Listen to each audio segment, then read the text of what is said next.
అమ్మమ్మ నానమ్మ తాతలు వాళ్ళకి పాపం గారం చేయాలని ఉంటది పిల్లల్ని, ఎవరికన్నా ఉంటది కదా ముద్దు చేయాలని. సో ఏం చేస్తారు, చాక్లెట్లు బిస్కెట్లు స్వీట్లు ఇచ్చేయాలని చూస్తారు సీక్రెట్ గా.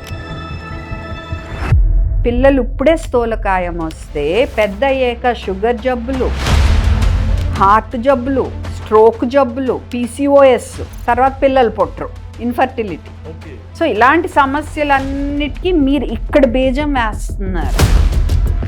ఈ బేబీ స్లీప్ పొజిషన్ అనేది అంటే తారుమారు అవుతుంటారు. సో వీళ్ళ పొజిషన్ ఎట్ సైడ్ ఉంటే పర్ఫెక్ట్గా ఉంటుంది. సో బిడ్డ కనుక పొరపాటున బోర్లా పడి ముక్కు నొక్కుపోయిందనుకో, సడన్ గా పిల్లలు చచ్చిపోయే ఛాన్స్ ఎక్కువ. దీనివల్ల అవును. ఈ CPRని రైట్ వేలో సేఫ్టీగా బేబీకి ఏం కాకుండా ఒక పేరెంట్ ఎలా చేయగలుగుతారో మాకు ఒకసారి చూపిస్తారా? తప్పకుండా. బిడ్డని ఇలా పాపా పాపా గట్టిగా పిలవాలి. ఎక్కడ పడితే అక్కడ ఇలా ఇలా ఇలా కొట్టేయకూడదమ్మా, తాళాలు చేతుల్లో పెట్టకూడదు, నీళ్ళు జమ్మకూడదు, ఇలా కదిపేయకూడదు ప్లీజ్.